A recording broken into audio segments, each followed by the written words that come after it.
The Kayfabe Crunch has data thanks to Invasatech, the free app that tracks your data. Sick of seeing ads for products you need? Invasatech will make sure you only see commercials for the useless crap you really want. Get money out of your savings account and into the wildly unbalanced economy. Thanks to Invasatech. The Kayfabe Crunch. News Games. This underwear has seen better days. Good news! This is your Kayfabe Crunch for Tuesday, December 8th, 2020. I'm Ivan Inverted Death Valley Driver, but my friends call me Burning Hammer.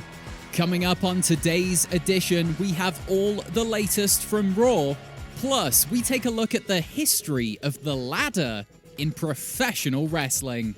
But first, on this day in grappling history, in 2008, WWE brought back the Slammy Awards for the first time in a decade. Now, back in 2008, Chris Jericho won Superstar of the Year. And there have been some rumors in the last few days that the awards ceremony will return as a network special before the end of the year. So we've got to wonder, who will win this year's Award of Awards? Now, some cynics say these statues are completely worthless, but at least they have a smidge more legitimacy than the Oscars. Thanks for choosing this gassed-up news wagon. Hop in the back and try not to fall out. And now, let's get on with the giggly game news. Top story. Let's get Randy. What? Raw began with Randy Orton's slow walk to the ring, as these days it so often does. And as he did so, Tom Phillips announced a match between The Fiend and Orton for TLC. Orton then stated that any ordinary man would be scared of The Fiend. But he's no ordinary man, no. He's an Ortonary man, and proud of it. He claimed he would knock on the door to the Firefly Funhouse later in the night. He sort of did. He knocked on a hallway door in the Amway Center, and that was it. The whole thing they promoted the show around. Orton inside the Funhouse. It didn't even happen.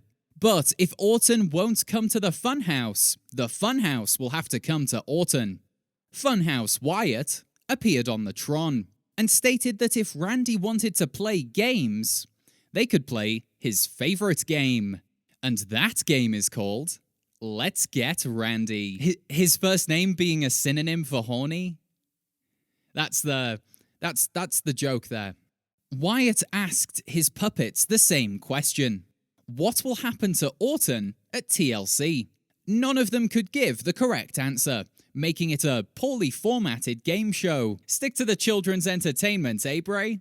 Orton, who had grown tired of the antics and was no longer horny, asked for a match against Bray tonight. Wyatt accepted, promising to save The Fiend for TLC. Towards the end of the main event, the lights started to flicker out in the Thunderdome. 20p in the meter should do it. Just as the lights went out, Orton delivered an RKO. Then, as if by TV magic, Wyatt's body was swapped with that of The Fiend's. And Orton was brutalized by the Demon to close the show. As with last week, I have no idea which party is best for public interest. Like, who should we be cheering for? This is proxy war levels of journalistic plurality, and I'll have no part in it. At least until next week. And now it's time for your fast count. The ghost face in the arena of news. Randy Orton joins Drake Wuertz, Road Dogg, and Nia Jax. I don't need to wear a mask. Matt Riddle gets his bro nuts out at work, clearly displaying he's learned 0 lessons from the speaking out movement. WWE still refuses to recognize that Mia Yim is in Retribution. This could be another example of the company insulting fans' intelligence. Or, as Vince doesn't watch NXT, he genuinely might not know. McIntyre hammer throws the Money in the Bank briefcase. Next week, the ring bell discus. And then, the steel stair shot put. AJ Styles has a message to cats everywhere at Christmas time. That big tree prefers to stand. Jackson Riker returns to Main Event. That's the oft-forgotten TV show Main Event, and not the Main Event. Racists must start from the bottom, unless they're already at the top. Jeff Hardy faces Bobby Lashley, and Kofi Kingston faces Shelton Benjamin. Because it's 2008, shut up! You don't deserve anything new. WWE gives the 10-bell salute to Pat Patterson for a second night, making Patterson the first ever wrestler to receive the 20-bell salute. Upon his death, Triple H is expected to receive the 30-bell salute. And for Vince, the Big 50. And that's your fast count. You've been counted out. It's retribution, right?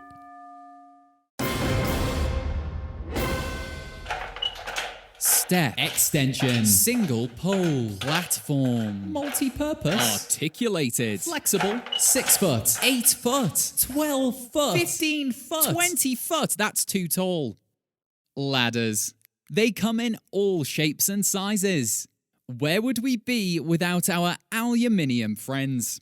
There'd be a heck of a lot more balls on roofs, that's for darn Skippy. But when were ladders first introduced to the great sport of professional wrestling?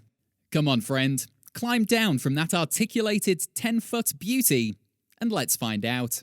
The first time a ladder was used in a professional wrestling match was pure happenstance. In 1962, at a small show in Dripping Springs, Texas, a wrestler climbed a ladder and changed the landscape of the sport forever. Now, this bout was not advertised as a ladder match, but a handyman at the venue had left a ladder erected in the corner of the ring. He had refused to remove the ladder, citing damaged ceiling tiles and a back-breaking workload. So the wrestlers on the show that night agreed to avoid the ladder and wrestle around it. For the most part, they succeeded. But during the main event, Texas wrestling legend Whistling Bill, that's funny enough, we'll just go with that. Texas legend Whistling Bill climbed the 8-foot ladder, much to the delight of the live crowd, and delivered a jumping axe handle to his opponent, winning the match in a tight 79 minutes and 52 seconds. Which sounds lengthy, but that was actually a brisk main event for the era. Now, the 60s was a decade of excess. Sex, drugs, sexy drugs. And this was no different for the pro wrestling world. The popularity of ladder matches spread across the continent of America, with a few small stepladders smuggling themselves onto ships across the Atlantic, before multiplying on the west coast of Europe. By 1969, ladder matches would feature the use of hundreds of ladders at once, including one AWA event where the entire ring was made out of ladders.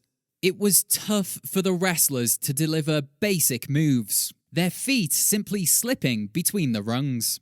7 broken bones, 8 hairline fractures, and 3 concussions. And that was just the refs. Eventually, the overindulgence of the 60s came to an end, and some things that should not have been forgotten were lost.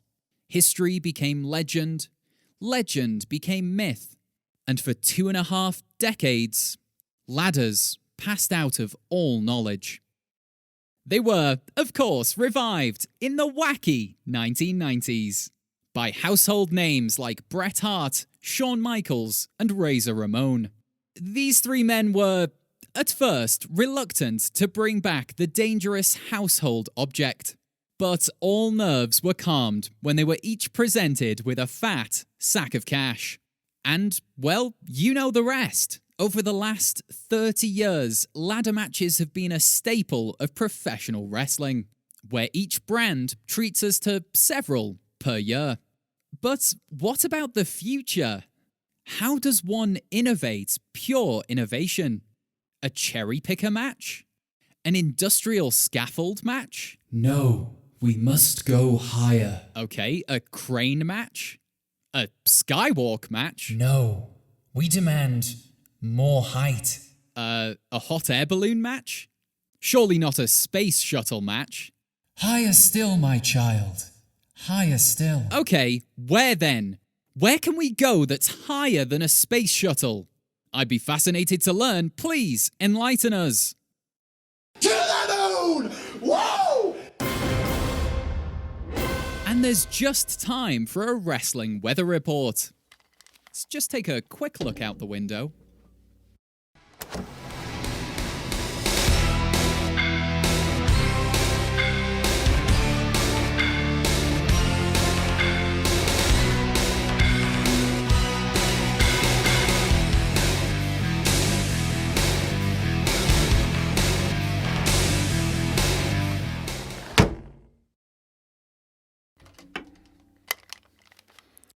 Glacial. Join us Saturday when we'll ask, is the head of the table at the top, or is it at the side and in the middle, like Jesus? And remember, you can support this podcast by leaving us a review on Apple Podcasts or Podchaser. 5 stars would be terrific, but 3 stars would be more accurate, so we'll leave it up to you.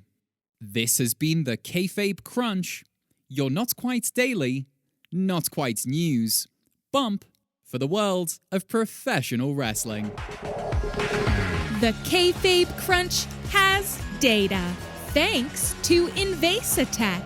After just 1 month of using our app, we'll know everything about you.